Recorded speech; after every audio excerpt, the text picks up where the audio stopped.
under the moonlight. The night was so dark and eerie that even the faint glow of the moon struggled to pierce through the twisted branches of the trees. A cold wind blew, and a thick mist enveloped the forest. Amidst this darkness, a frail and solitary girl, dressed in worn-out and torn clothes, clutched a small basket tightly to her chest. Running swiftly, trying to navigate through the heart of the forest. Lucy, the poor village girl, had spent the entire day receiving some bread and fruit from the kind lady of the palace in the city. Her heart ached for her sick mother and younger brother, and she needed to get home as soon as possible. But the forest, beautiful and majestic by day, turned into a ruthless and dangerous place by night. As she quickened her pace, a sound came from behind her. The rustling of leaves, heavy breathing, and then a loud howl that tore through the silence of the night. Her eyes widened. Her heart raced. She turned around and, through the mist, saw glowing eyes staring back at her from the darkness. One wolf. No, several wolves, hidden in the shadows, eyes fixed on their small prey. Her throat went dry. Her legs wobbled, but there was no time to hesitate.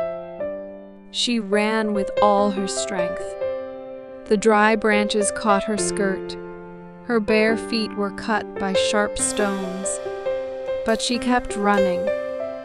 She could hear the swift paws of the wolves behind her, getting closer with each step. But just as one of the wolves leaped out of the shadows and reached for her with its claws, a voice suddenly rang out in the forest. Run.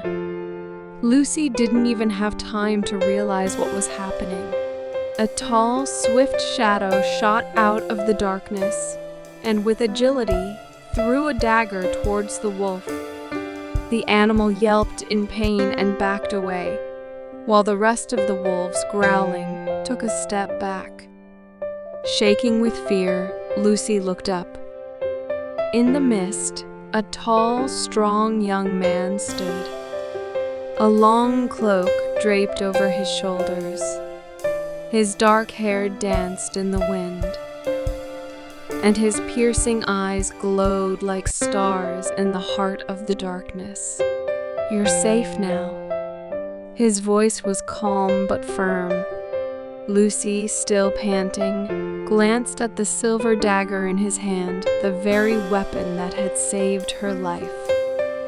She whispered, barely able to speak. "Who are you?" With a faint smile, he replied, "I'm James. I live in this forest, and tonight, fate brought me here to save you." Still shaken, Lucy stammered, I thought I wouldn't survive."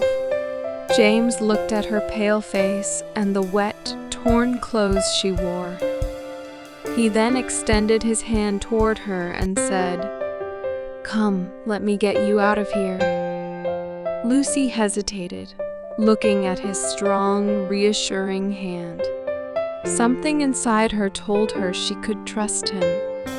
With a heart still racing, she took his hand, feeling its warmth and strength. Together, with her mysterious savior, they walked through the darkness, the blossom of love in the forest. Days passed, and Lucy found herself returning to the forest every evening, as if something in the heart of the darkness was pulling her toward James. Every time, he waited for her with a smile, and together they walked under the moonlight, sharing stories of their lives, dreams, and secrets. One evening, as the wind played with Lucy's hair, James suddenly stopped. His gaze deepened, and his voice became soft but intense. Lucy, from that first night, when I held your trembling hands, I knew. I never want to let them go. Lucy, her heart racing, looked at him. James gently placed his hand on her cheek, and the warmth of his touch spread through her like a sweet fire. The moon glowed high in the sky, and in the silence of the forest, a pure and gentle love began to blossom.